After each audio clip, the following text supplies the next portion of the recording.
craft world. So today we are making beeswax food wraps. They are basically a reusable alternative to Tupperware or saran wrap or Ziploc baggies. Um, they're great because you can make them out of any kind of cotton fabric. So if you, like me, are a person who buys fat quarters because they're pretty and don't know what to do with them later, this is a great option. If you have a kit from us, then you've got everything you need in there. If you don't have a kit, just follow along and pick up what you need as you go. These videos will be saved. We'll put them, they'll be on our Facebook page, and we'll also put them on our YouTube channel. So if you need to come back later and refresh on something, it'll be there. Yeah, so I'm going to get started. I'll show you, first of all, a couple of the samples we've made. We usually do this as a class at Craft Habit every few months. It's really fun. You can come and sew. You don't have to sew, and we make these wraps. So we use a fat quarter of fabric, which is usually, so it's 18 inches wide, and then the length will depend on the size of the fabric. So this one is 18 by about 22 inches. You do need to pre-wash. When you wash, it's going to shrink a little bit, so just be aware that it's going to shrink down a little bit, but not too much. You might lose an inch on either side, but that is okay. So we use a fat quarter, and what we're going to do today is make two separate wraps out of one fat quarter. What we usually do is we make a little sandwich baggie, a little envelope style wrap that the sides are sewn up. Let me see which camera is going to get it better. I think this front camera. The sides are sewn. It's got a little flap to cover it, and you can put a sandwich in there. You can put snacks in there. What we have found is the easiest way to keep these closed is just put a rubber band on them. Before, we had made these really fancy babies with like a button and some twine to wrap it.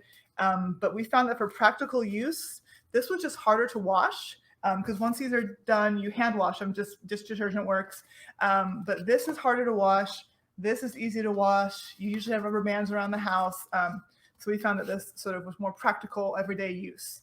So there's a little pouch we're going to make, a little sandwich snack pouch. And then the other thing we're going to do with the rest of our fabric is make a produce bag. So this is a long, narrow bag that, again, is sewn up the sides. And you can use this if you're out, buying lettuce or carrots or spinach or whatever you want at the grocery store. This is a good one because it's wax. It's also a little waterproof, so you get around that problem of all your wet produce getting on everything. So this is what we're going to make today. I'm also going to talk about and show you some ways to make wraps without sewing. It's pretty easy. You basically just cut the shape you want and wax it, and then you've got something that you can use sort of as a saran wrap. You still generally do need to have something to hold it down, but like I said, rubber bands are great for that. So you don't have to sew today, but you can if you want to. All right, so I'm going to dive into our kit. This is the kit we have started making. This is brand new quarantine special kit since we've had to pause live in-person classes. And this has got inside, it's got your fat quarter of fabric. This is not pre-washed, so you're going to have to wash this. But again, like I said before, we can do most of the steps today without washing it, and then you would just wash it before the waxing process. So that shouldn't be too hard if you haven't pre-washed it. That is okay for now. So fabric is in there. We've got a little instruction booklet that's going to go through what I'm talking about today. We've got parchment paper. We've got 2 sheets in here, and then we have our little vial of jojoba oil. You don't need much of this, so there's not much in there, and a bag of wax pellets. And these are beeswax pellets, and these are nice because they're already pretty small. They're going to melt really easily. So let's get going. If you have the directions, I can show you. There's a little diagram here. This is for the sewing version. Here's the diagram. So basically I'm telling you to measure your fabric into thirds and cut off 1/3. So I'm going to take, let's see, this is from my kit, so I'm going to leave that there. I'm going to take my sample fabric. This is one of the fabrics we offer in a kit. I think I call this one Fuchsia Feathers. So here it is. I'm going to lay this out, and hopefully my top-down camera is going to be helpful. Yeah. So I'm laying this out. I'm just going to measure it out. This piece is 22 inches wide. I'm going to pretend that's 21 because I can divide it by 3 easily to make 7 inches. So what I'm going to do, so I want to divide it into thirds along this longer edge. So I'm going to measure like 7 1/4. I'm not going to do the full math right now. Just gonna estimate it. And I'm just using a pencil. You can use a chalk pencil. You can use a piece of chalk. You can use a tailor's chalk. You can use a marker. It's not going to show up later, but a pencil's nice. Pencil works really well on cotton fabric. So I'm going to put a little mark there, and it's actually happens to hit right in the middle of this line on the fabric anyway. That's part of the print. So that's easy. So I'm going to mark that out there. And then, oh, you know what? I'm going to skip back a step. There's a tip I wanted to show you. It's not in the directions because it would have added a whole page of directions, but it's only going to take me like a minute to show you. So I talked about pinking shears right at the beginning. Pinking shears are these special heavy-duty scissors with the zigzag on them. Traditionally, they are used for finishing the inside of seams, basically so that your cottons and other fabrics don't unravel a whole bunch. These were around before serger and overlock machines. They're pretty fun. I used my mom's as a kid to make paper projects, and I wouldn't do that anymore, nor would I let children do that, but it's always tempting because the zigzag is fun. So on our samples that we've made, and I'll show you this one up close. I think this will show pretty well. That zigzag edge, what that does is it basically makes it harder for the fabric to unravel. When you have a long straight edge, that's in line with the fabric. So all these little pieces that want to come off, they have a really easy path to sort of fray. But when you go in with the pinking shears and you cut that zigzag, it basically interrupts their path and it's harder to fray. And then also when we do the wax, that's going to help too. So if you don't have pinking shears, that's okay. The wax itself is going to do a pretty good job of keeping your fabric from fraying.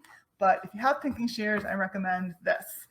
So what we found in our class, the thing that took the longest was cutting all the edges with the pinking shears.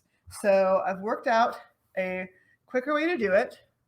I'm going to fold my fabric in half like that. I'm going to fold it in half again. And then I'm going to cut along this edge and this edge with my pinking shears. It is not going to be perfectly straight and even when I'm done. I'm okay with that. If that bothers you, then maybe you want to open yours up and cut it separately. But this is pretty quick. You do lose a little bit of fabric, but if you go carefully, you can get most of those edges pinked is the actual verb. You can get them pinked. You can pink them without losing too much. So that's not too terrible of an amount. So I've got that edges there. I'm going to turn and come this way. I'm just going to make sure before I cut again that my edges are lined up to make this easier and more efficient. I am always on the hunt for more efficient ways to do things. So hopefully this will be helpful to you too. Okay, so I'm going to open that up. Not too bad, not too wiggly. So all my edges are now pinked around the edge. And then I've got my line that I traced out earlier because I want to divide this piece into thirds. So my line is there. So I'm going to use my pinking shears again and just cut up that line.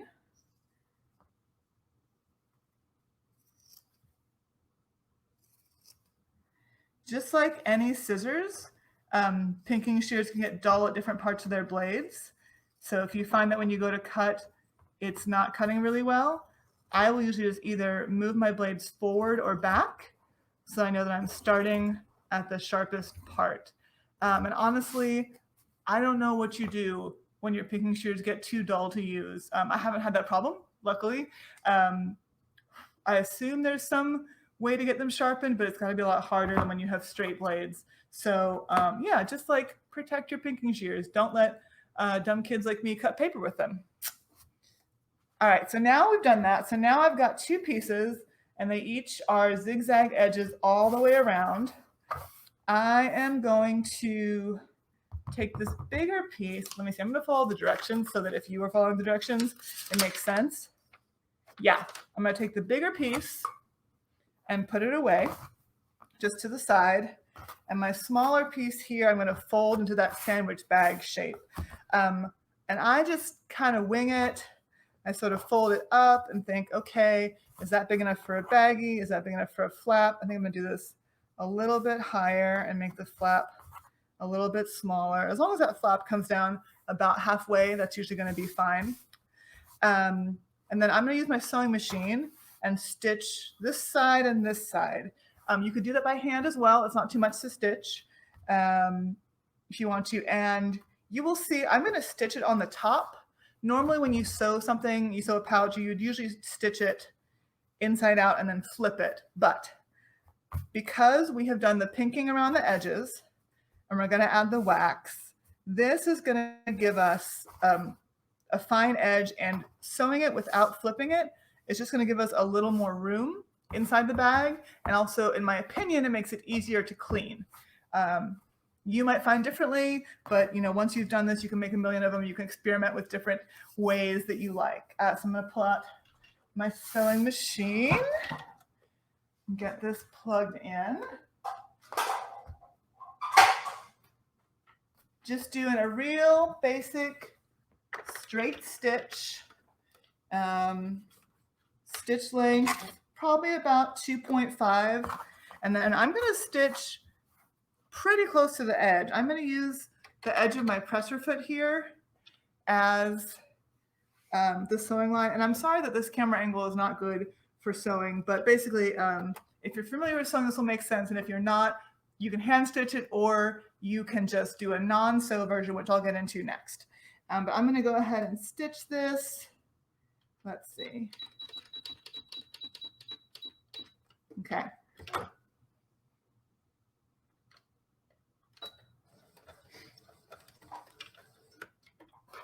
I'm going to put my machine on fast because it is kind of boring to just watch somebody sew. Always backstitch so that your seams will stay in place. If you're interested, these are the machines that we use in our in-person classes. It's a pretty basic machine, but I like it a lot. It's the Brother CS6000i. It's got all the basic stitches. It's got a few fancy things. It's got an automatic buttonhole.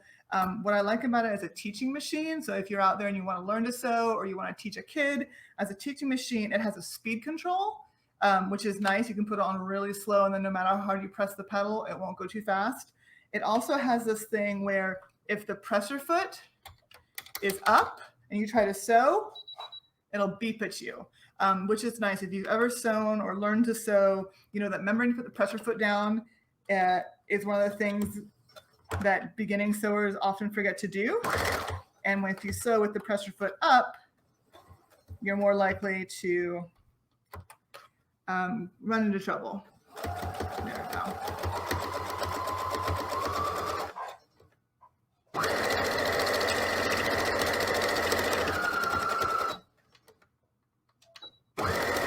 So real quick and dirty with this one right now. You could and should certainly be more meticulous at home, but you don't have to be. This is not a very fussy project. Like I said, once you sew it up and get the wax on there, it's pretty strong. So that's all I've done. I've just sewn a little envelope pouch. It's got a little space in it there. It's got a flap that goes down, and that is ready for wax. And then I will show you really quick the other piece. So this is our larger piece of fabric that we set aside. And this I'm going to fold it. So here's sort of the long way. I'm going to fold it. So we've got two short edges and a long edge. And then I'm just going to sew down one long edge and one short edge to make this produce pouch.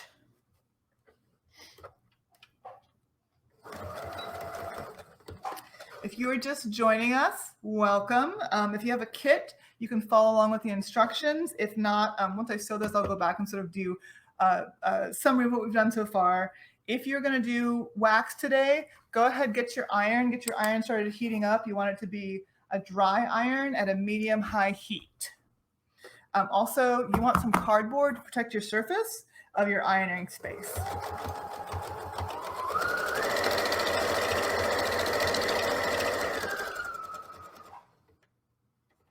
Just going to turn my corner here.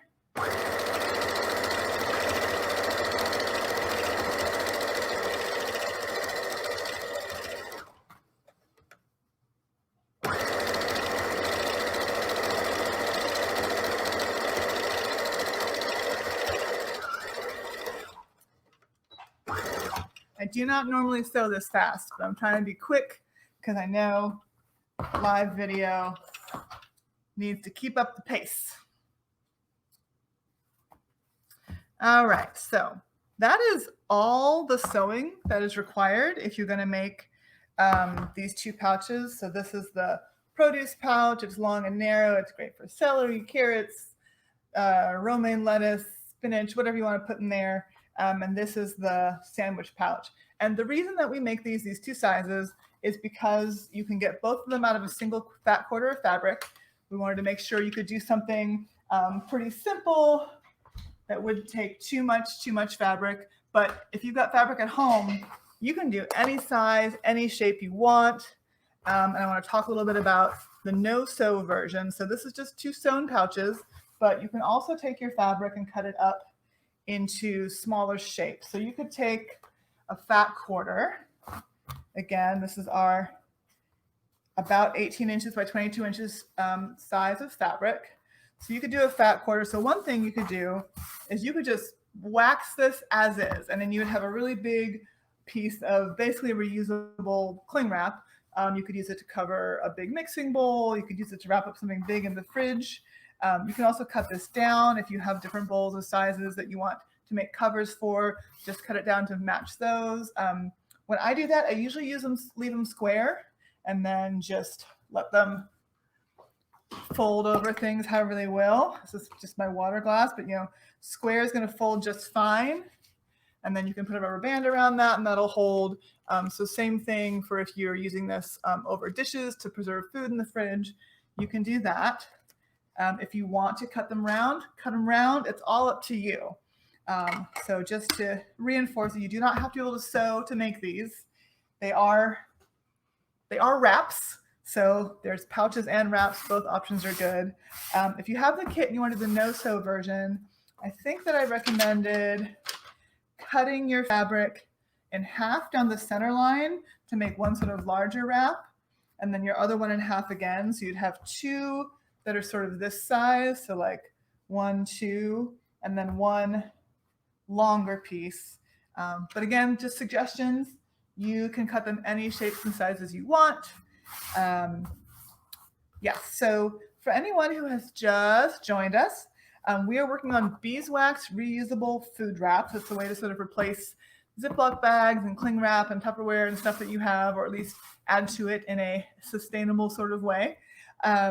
We just worked through how to cut your fabric to sew 2 big pouches. We've got, or two pouches. One is big. This is the produce pouch. And then one is smaller. It's a sandwich pouch or a snack bag, depending on what size sandwiches you like. So the preparation is pretty easy. I do recommend using pinking shears if you have them when you cut your fabric. It gives the fabric this really nice zigzaggy edge, which I'm not sure is actually coming across in the video, but pinking shears give a zigzag edge, which helps reduce how much your fabric frays. And with these, we're not sewing them inside out, we're just sewing them right side out, so your seams are exposed. The wax is going to help them not fray, but so does the pinking shears. So those are 2 pouches sewn up, or if you're going the no-sew way, you can just cut your fabric into whatever combination of shapes you like. And then I'm going to show you how to put the wax on. So this is the point I was telling you about, where if you have not washed your fabric yet, don't put the wax on. If you haven't washed it, it's fine to cut it, to sew it, all this stuff to prep it. But don't wax it until you've washed and dried it. The reason for that is the wax is going to basically hold in everything that's already on that fabric. And all fabric, no matter where you bought it or if it's organic or the printing process, it's going to come with something on it. And like just, there'll be chemicals from the printing process. Often there's something called sizing, which basically is something they put as a preservative on fabric so that when it's milled and shipped, it doesn't stretch out a whole bunch. So those are all in there. So just like you wash your fruit and your vegetables before you eat them, wash your fabric before you complete your projects. So at this point, if you have unwashed fabric, then just like watch this part. In this video, we'll put it on YouTube and we'll have it still on our Facebook page. You can come back and pick it up again. But yeah, when we put the wax on, it's going to hold everything in here. So we don't want to do that and have that all against your food. So, okay, the waxing process is fun. Smells like melted crayons.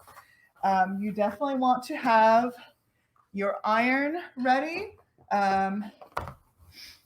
Medium-high heat. You don't want it too hot. If it gets too hot, it's going to scorch your wax, which won't be a problem as far as practicality, but it can change the color of your fabric.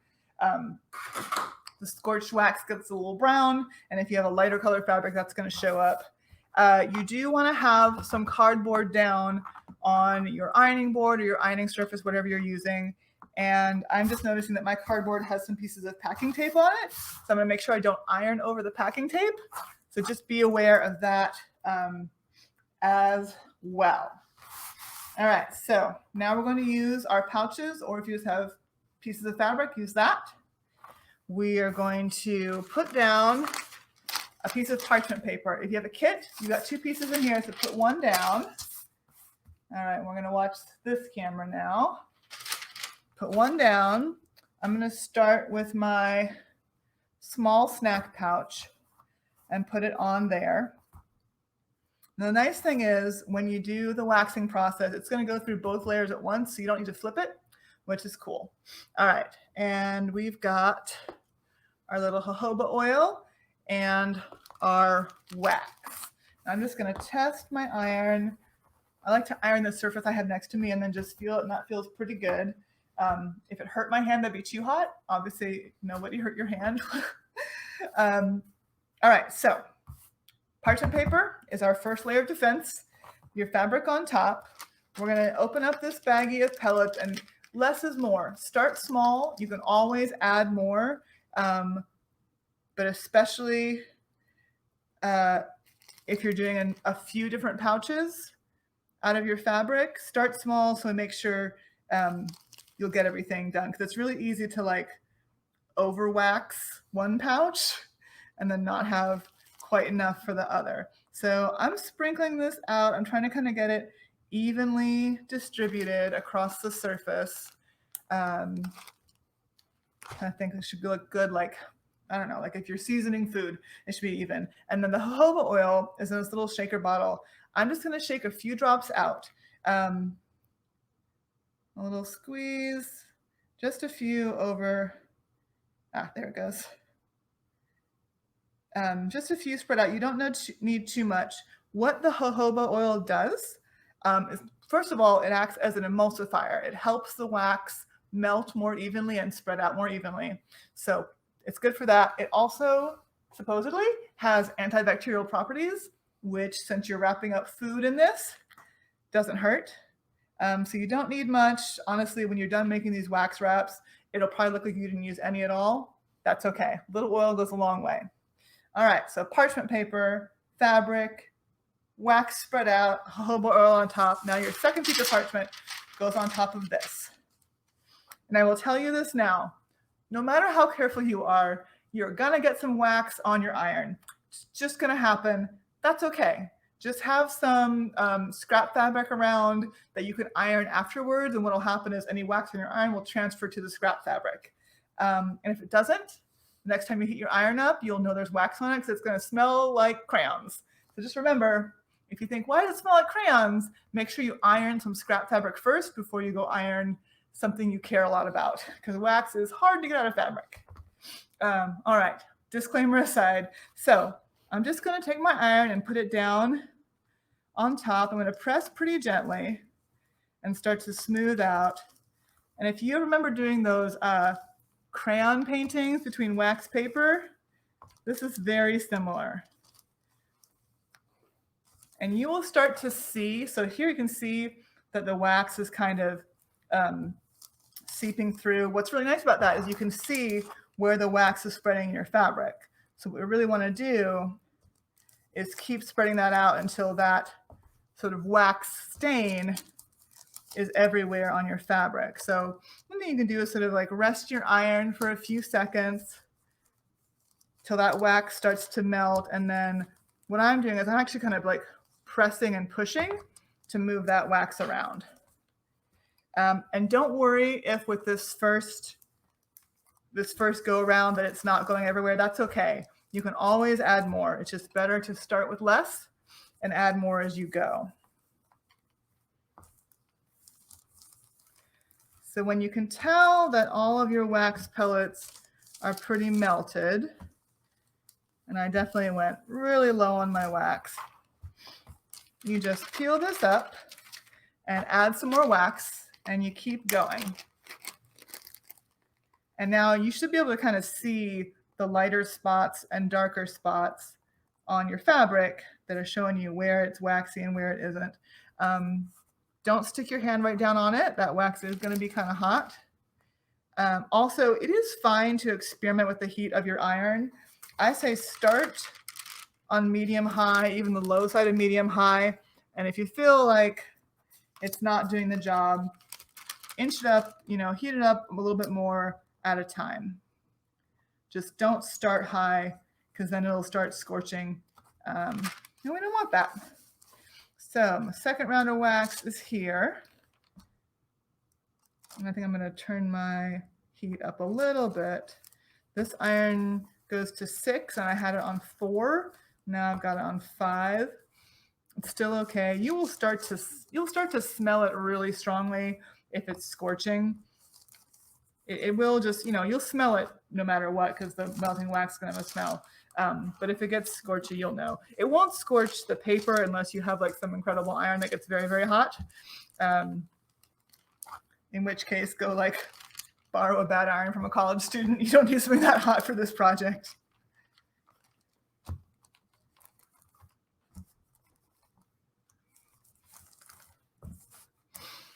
Do you guys have any questions or comments out there while I'm in this boring part and just ironing away? I'm hoping I'm not missing something. I have this special program that is supposed to bring the Facebook comments to me, but I haven't seen many, which is okay. Maybe your hands are busy. I just want to make sure that I am not ignoring anybody's questions.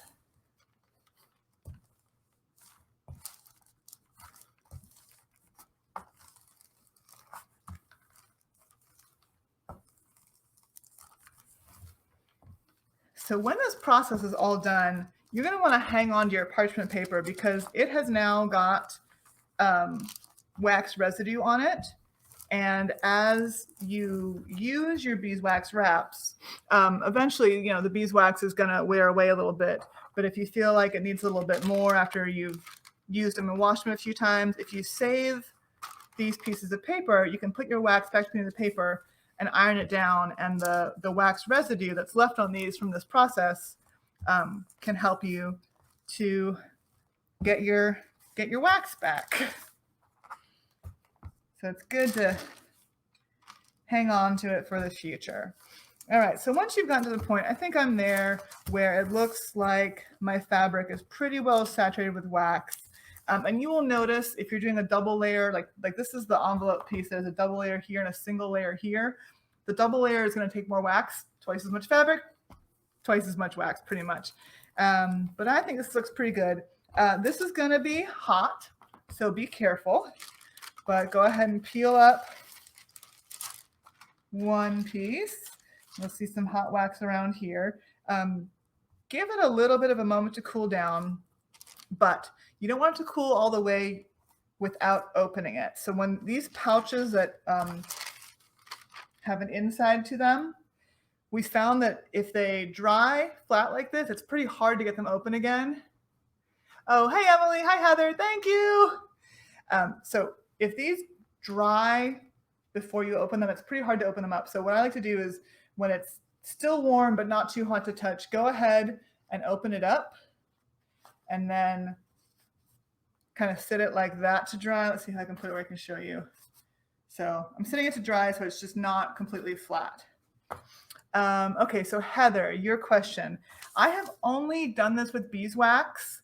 I would say don't use candle wax unless you know exactly what's in it. And I don't know about soy wax. People like soy wax for stuff. I don't know how it holds up to fabric.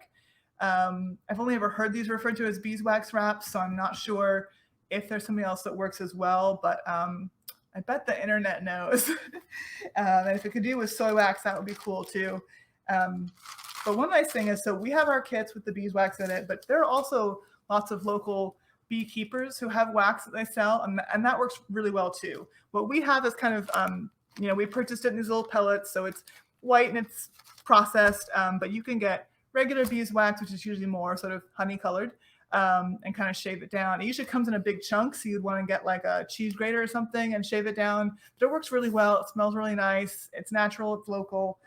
So we like natural or locally sourced beeswax as well as what we've got. But we just found this was more kittable for us.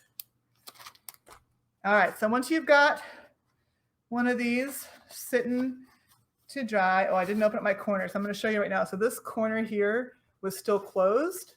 So I got to get in there and like really pull it because it's sort of been waxed together. And as it cools down, it gets a little bit harder to open those. I mean, it's not impossible. It's just more effort. All right, so there's one. And like I can see one little piece on the corner here. See where it's so light. I think I missed that. So I can go back and wax it again anytime. Like I could wax it today. I could wax it in 3 weeks. Doesn't really matter. But there's a little pouch. You can actually kind of make it sit. Well, if there's something in it, it would sit up if you wanted to. But like I said, this is great for snacks. You can close it up. You can put a rubber band around it to hold it. It works perfectly. So then the other pouch. So this one, I'm not going to go through the whole, well, I will. I'll just go through the process. You guys can throw questions at me. But this is bigger than your wax paper. So what I'm going to do is basically do half of it and then flip it around and do the other half, just because I don't want wax everywhere. You can already see there's wax here. This gets pretty messy. So, I know everyone's ordering more stuff these days. So you probably have some big cardboard boxes you can bust open and do this with. So again, I'm doing pretty good. I didn't use too much wax. I still got most of my baggie left. And if you finish this project with the kit and you've got wax left over, just use it for other things. You can take other fabric you have at home to make pouches. I've only done this with cotton, but I'm assuming that like linen would work, sort of a tighter weave linen. I guess it depends on how airtight you want it to be around your food. So maybe linen might not be the best idea. Cotton's always a good plan. Oh, forgot my oil. So I'll do a few. There we go. You might have to squeeze kind of hard to get it out. These bottles have a really small tip, but that's good because it means it's not going to leak on you. And again, the jojoba oil, the point of it is to help that wax melt and flow a little bit better. And then added bonus, it is supposed to have I can't remember if it's antibacterial or antimicrobial properties, but basically something that's supposed to inhibit things that you don't want in your food from growing in your food. And care instructions. Let's talk about care instructions. Don't put these through the washing machine. They will wax everything else that you own. These are hand wash. Hand wash them in your sink. You can just use regular dish detergent. You can use something really mild like Ivory. You could probably use Dawn. It wouldn't matter. Just hand wash them. Dry them in a dish drainer. Like I said, we really recommend rubber bands as holders for them, because you can wash those too, you know, just soak them up, wash them, and that'll work. Over time, the wax will start to not flake off, but like it'll just wear off, you know, it'll get on things. So if you hang on to your parchment paper, it's really waxy on the inside after we've done this. So if you hang on to this, you can always put your piece back between the parchment paper, iron it, and the wax that's on here will transfer to there. And then if you have extra wax here, you can do that too. One thing that I noticed on some of our samples that we haven't been using, they've been here in the store.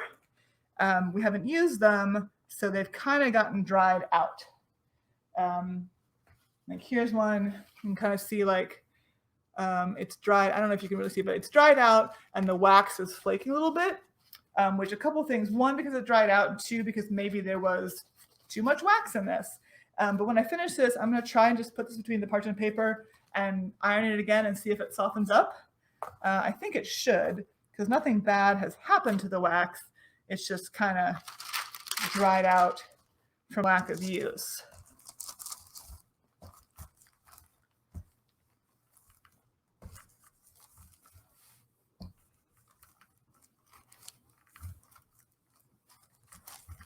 Oh, I keep forgetting this program has this cool little thing where I can put your comments up on the screen. So that was Heather's question from a few minutes ago about what other waxes work. And my not super helpful answer was, I don't know. I've tried it with beeswax. The only other one I would think would maybe be good would be soy wax. But again, I'm not sure. I know that soy wax is a lot softer than beeswax. So I am not sure if it would hold up as well. And then I definitely would not use like reclaimed wax unless you know exactly what it is or where it came from. Like, don't shave up an old candle to do it. Most commercially made candles have got a lot of stuff in them that you might not want to eat. I mean, not that you want to eat wax either, but this is beeswax. It's pretty natural out there. Okay, so that is a fun thing that I can do with comments. So hey, if you want to share something with the audience, you can write a little comment. I'll put it up there. This is a pretty interesting program that we're using. It's called StreamYard, and it's free, which is nice. We can do a paid version, but trying out for free now.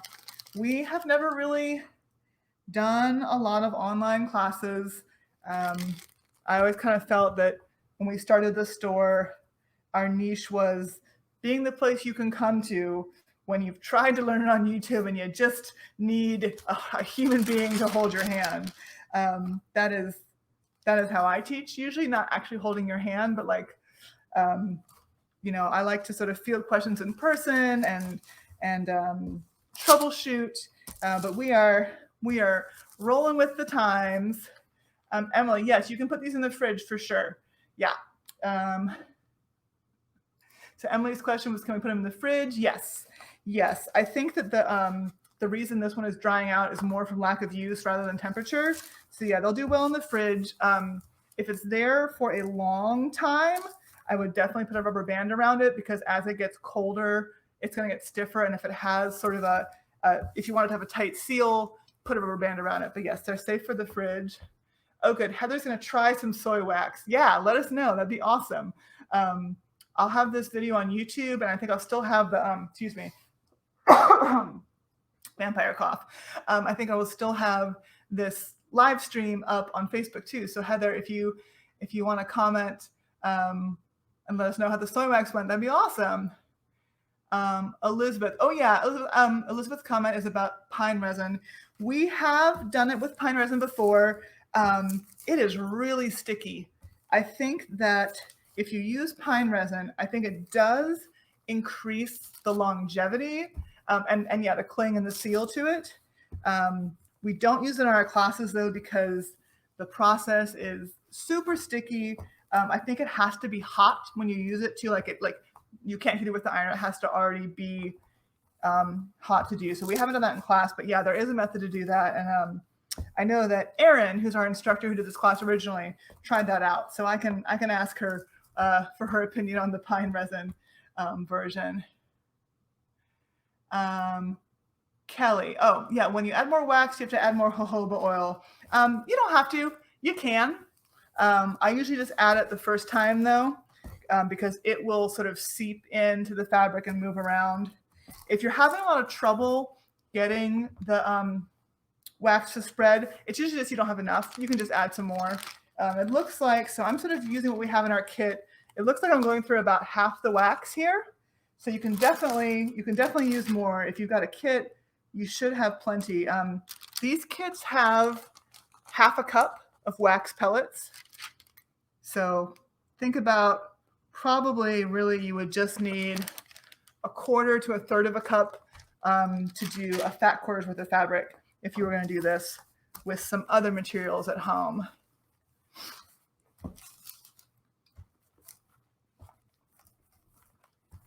Elizabeth saying she has seen beeswax with pine resin already mixed in. Yeah, I haven't seen that, but that might do it. I do know that it's a stickier, messier process. So, but if everyone's doing stuff at home, give it a go. We tend to sort of like put a cap on exactly how messy things can get in our classroom. We do our sewing classes in here. We also do our jewelry classes, metalsmithing classes, a bunch of stuff. So we try and be cognizant that the space is hosting many different kinds of crafts. It'd be lovely to have a room that was just for like crazy mess, but maybe that's Craft Habit 2 sometime in the future. All right, so I'm feeling pretty good about this. I might go back and wax some more. There's just one section that seems to like, either I keep missing it or it's resisting the wax. I'm gonna put that right there and get it real good. What I like about these pellets that we have in the kits is that they just melt so fast. There's no extra work, which is nice. All right, that is pretty waxy. And like I said, no matter how much parchment paper you use, you're gonna get wax on your iron. So a couple things you can do is while it's still hot, I'm just gonna sort of burn as much of this off on the cardboard as I can. I'll also probably get some scrap paper.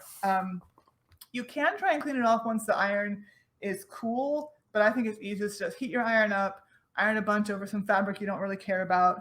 And like I said, if you miss some, the next time you heat up your iron, you will know, because it's going to smell like melted crayons.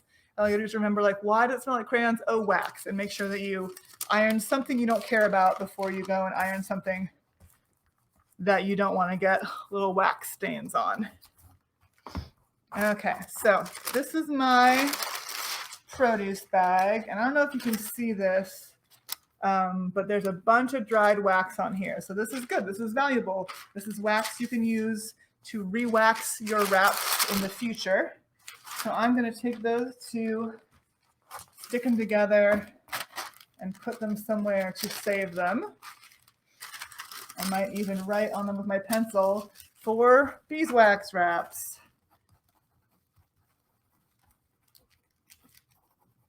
So that nobody throws them away, including me. All right, so here's my long pouch. And again, I want to get this open before it completely dries, or before it completely cools down, rather, because once it cools down all the way, it's a little warm in here, it's going to be much harder to separate the two pieces. And if you've been doing the no-sew version, if you've just cut some various shapes and wax them, then great, you don't need to open anything at all. Just lay it flat somewhere to dry. And it is good to, I should have said this earlier, but like while they're drying, keep them on your cardboard or even just on some newspaper or something, just so they're not transferring melty wax onto other stuff. All right, so that's the produce bag. It's pretty long. You can put stuff in it, and then it's nice that you can sort of roll it down again.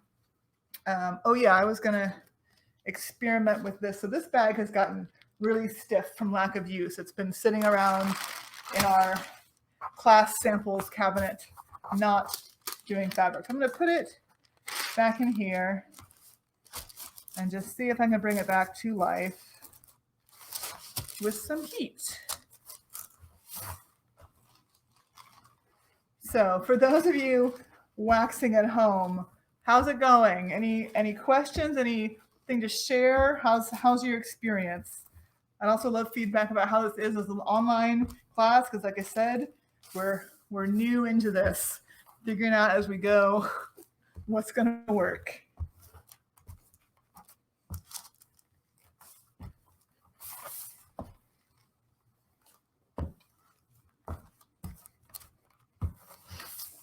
Okay.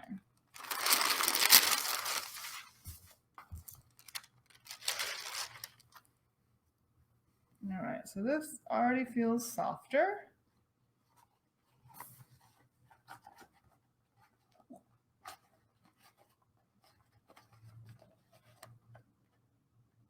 Like I said before, that I had two theories of why it was sort of dry and flaky. One was that it hadn't been used, and the other was that it had too much wax on it. And I think that both of those theories are true. Down here at the bottom, even though I've just sort of melted it, I can kind of see the wax pooling on top. And that's generally an indication that there was too much wax and just got to the point where it couldn't absorb anymore. Oh, Emily, great. Oh, I'm glad. Oh, you've got 3 teens making it. Wow, are they? You must have a big ironing setup. Actually, well, I know you do. But yeah, that's great. Yeah, these are fun. They're really useful. I think the kit is a really fun gift because it's something you can do that then. So I shouldn't say this because it's true of my own craft kits, but a lot of craft kits you get, it's really lovely. You make it, the experience is wonderful, and then you have a thing. And sometimes the hard part is figuring out what do you do with that thing. I mean, I do a whole bunch of embroidery kits and I hang them on the wall. That's all I do with those things. But what's nice about a Beeswax Wraps kit is that it is practical. Once you have made it, it has a purpose. So this one that I sort of brought back to life, feeling much better. It still has more wax on it than it needs. I think if I was going to keep now my hand has wax all over it too. I think if I was going to keep experimenting, I might actually lay this over another fabric that doesn't have wax and see if I can like iron it so that some of this wax transfers to something else. Because otherwise I'm not exactly sure what to do when they're over waxed, except for like brush it off, and then that's kind of a waste. But again, like I said, like you can hang on to your parchment paper that's got wax on it and use that again later.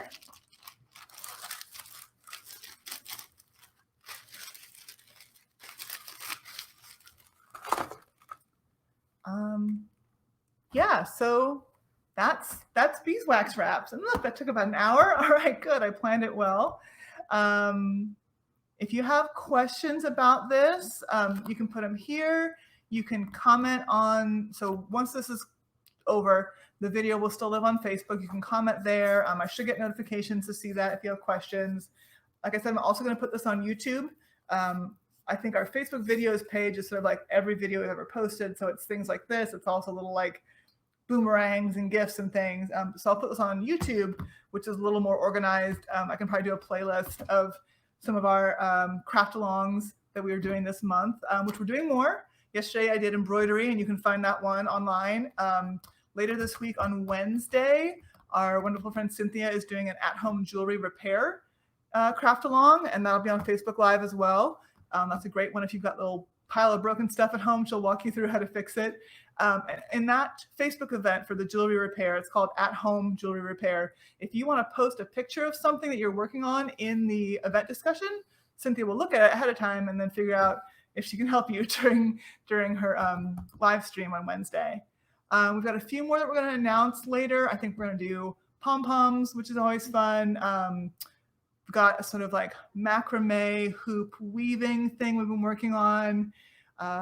A few others that we'll announce pretty soon, and they all have either a kit or some supplies that you can get from us. So if you want to take that and order supplies, just let us, order it, a few days in advance. It has to be shipped. Give it like 3 or 4 days. If it can be dropped off locally, a couple of days is fine. But a lot of things too, you can use stuff you have at home. If you have questions about what you need for it, just put a comment in the Facebook event, and we'll let you know. But yeah, that's it. I hope you were successful and happy with what you've made. If you had to pause before the waxing to go wash your fabric, yeah, wash it and dry it. You can hand wash and dry, you can machine wash and dry, and then come back and do the waxing part. And this video will be available if you need a refresher. A place to schedule of live classes. Yes, so yeah, I probably should put those on the website. We have a blog post right now. So, Emily's question is about where to find out what live classes are going on. So right now we have a blog post on our website. If you go to our website, craftaboutraleigh.com, and let me see, I can find it. So if you go to our website there, in our blog, we are sort of updating this one blog post about all the different events that we're doing. We're also posting them on Facebook events. So if you go to our Facebook events page, there's listings of what's there. And it would be a good idea for me to put them on our website calendar. So I will start adding them to our website calendar as well. There's so many places they can go. I'll put as many places I can remember to. And then we're going to do them. So some of them are sort of weekdays, lunchtime, like 12 to 1. And then I'm doing one every Saturday, I think, for the rest of the month, and maybe one more on a Sunday. But we're trying to do basically 12 to 1 on a weekday or a Saturday. If there's other times that work better for you, let us know. Although this is working pretty well for our schedules, and you can always watch it another time. But thank you guys for crafting along with me and interacting. I don't know, maybe one day we'll do one of the ones where like we actually do Zoom and I can see everybody's faces. But so far, this is going well. All right, thank you guys. Happy Sunday, happy Easter, strength for the next week. And wish you all well. Bye.